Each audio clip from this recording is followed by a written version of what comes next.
Hey, Macu family. Hey, guess what? It's our last persuasive speech that we're going to be talking about this year.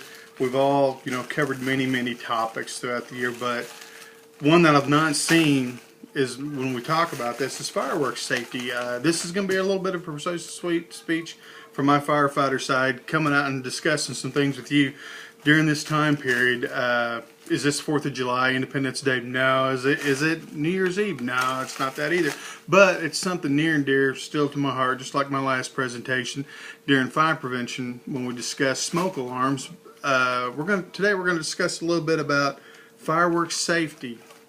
As we were all growing up, some of my favorites was pop bottle rockets. I'm surprised I've got two eyes left, from the time period that when we were growing up. We used to have pop bottle rocket fights and everything else when I was growing up. We used to have Roman candle fights when I was growing up. And then, like I said, I'm really surprised, that I've still got two eyes and that I actually survived most of this when I was growing up.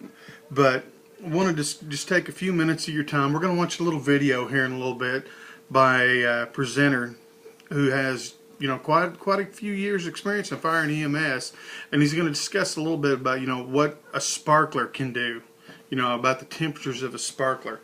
But annually, on an annual basis, there's roughly right around 100 people a year that are typically hurt by fireworks accidents. Does this all stem from alcohol around? They've had too much to drink and they're messing with alcohols. Poor use of non-instructed, non-supervised use of fireworks. No, it really doesn't, because we even see people today that have been injured in public firework displays. So it's not necessarily because of the Class A firework, Class B, Class C, or the Class D firework. It ranges in all aspects of it where people get hurt on an annual basis. According to the Consumer Product Safety Commission, there was a decrease from 2007 to 2008 in the amount of people that were hurt or injured during the use of fireworks, because it dropped roughly right around 2,800 people. So, during that time period, we saw a pretty significant increase, because if I remember right, it was like in the 2001 time frame, there were 11,000 people that were injured by the use of fireworks. So, like I discussed, there's at least a minimum of 100, but we've also seen all the way up to where there was 11,000 people hurt in 1 year, by the use of fireworks. So, it's not necessarily like we discussed, supervision. It can range from anything, but typically we see being non-supervised. Alcohol involved is what generally is where we can point our finger at the belly button as that being the problem of it. So my suggestion is that, like a lot of cities, it's illegal for you to own, possess, or shoot fireworks. Oklahoma City, to be a prime example, you can't even drive through the city limits of Oklahoma City with fireworks, because if you get pulled over, you're going to receive a significant fine because of this. But in 2010, Valley Brook in the Oklahoma City area, they established an area for people to, shoot fireworks, and in a generalized area where it could be supervised, be in a safe manner.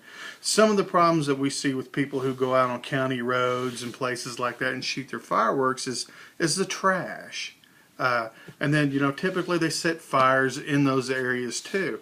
A lot of it affects farmers and their crops. So I propose, this is Robert England, Eddie England's theory on it is that we establish an area like Valley Brook did, with the fact that we provide them an area, we provide them the supervision, we put the fire department on standby just in case if there's fire, a fire set in that area, but we bring these people in, we supervise them, we control the people. And what I mean by control them, I'm not talking about headlocking them, punching them, in the aspect of that. I'm talking about we control the element.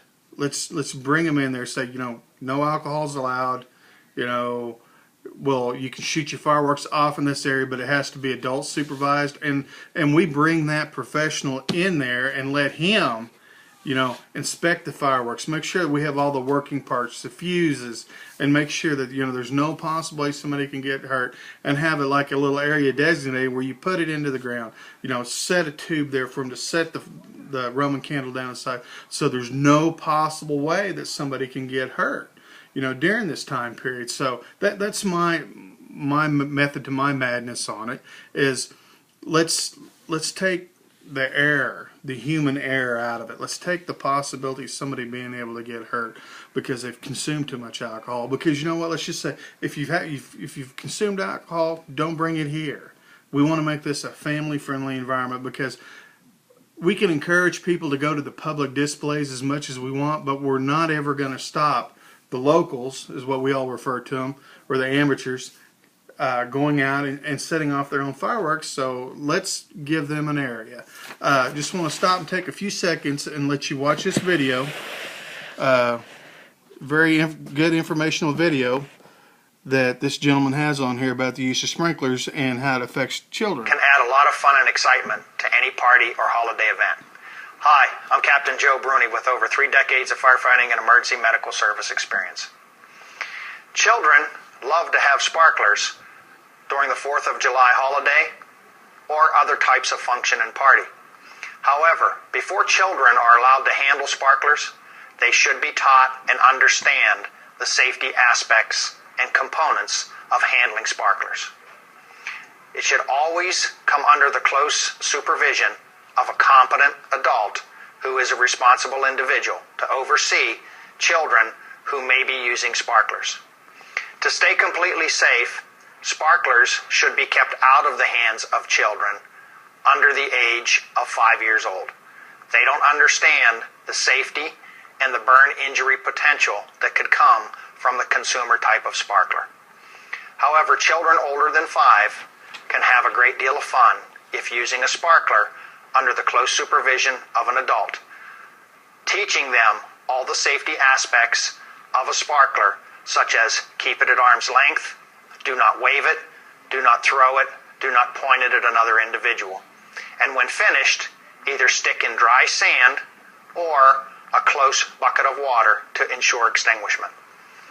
I'm Captain Joe Bruni. Stay safe, and we'll see you next time.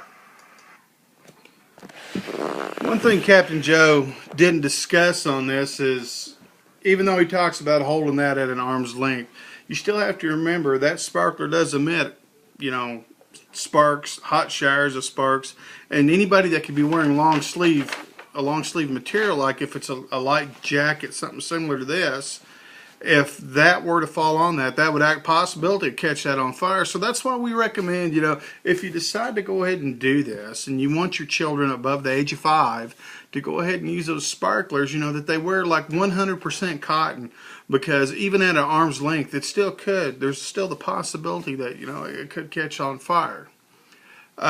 Just want to thank everybody here at MACU. This has been a real pleasure, enjoying this class. I've enjoyed this class. Been a great opportunity for me to share some things that's passionate to my heart, when we talk about fire safety, and just want to wish all of you the best of luck. Thanks.